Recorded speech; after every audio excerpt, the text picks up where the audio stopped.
জ্যোতি বেগম বকশীগঞ্জ থানায় মোকদ্দমা দায়ের করে দমন মামলা নম্বর হলো ৬৭/২০২৬।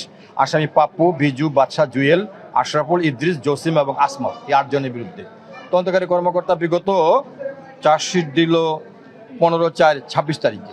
15/4/২৬ তারিখে, অর্থাৎ ৮ মাস পরে চার্জশিটে দিয়েছে। দীর্ঘদিন লাগছে তদন্ত করতে। এটা তদন্ত বিজ্ঞ আদালতে বিচারের জন্য আসে। বিজ্ঞ আদালত মোকদ্দমার চার্জ গঠন করার পরে আসামিদের সাক্ষীর জন্য ধার্য করা হয় এবং আমরা রাষ্ট্রপক্ষ ৯ জন সাক্ষীর মধ্যে ৭ জন সাক্ষী বিজ্ঞ আদালত উপস্থাপন করি, জবানবন্দি গ্রহণ করে এবং আসামিপক্ষ তাদের জেরা করে। জেরা সাব্যস্তে রাষ্ট্রপক্ষ মোকদ্দমা প্রমাণ করতে সক্ষম হয়। আজকে ৩টার সময় রায়ের দিন ধার্য করা হয়। রায়েতে বিজ্ঞ বিচারক জনাব মোহাম্মদ আব্দুর রহিম সাহেব নারী ও শিশু দমন ট্রাইব্যুনাল ১ আসামিদের দোষী সাব্যস্ত করে ৭ জনকে প্রত্যেকে মৃত্যুদণ্ড এবং ১ লক্ষ টাকা জরিমানা আদেশ প্রদান করা হয়। আসামি ইদ্রিস তাকে বেকসুর খালেজ প্রদান করা হয়। এই আসামিকে 25/৫/২০২৫ তারিখ এই আসামিরা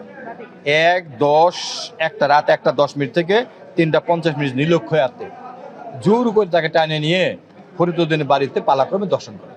মূলত বিষয়টা এটা, তাকে পালাক্রমে দর্শন করেছে। 7 জনই কাস্টডিতে। আসামি 8 জনই উপস্থিত ছিল। একজনকে ইদ্রিসকে খালাস দিয়েছে আর 7 জনকে মৃত্যুদণ্ড দিয়েছে।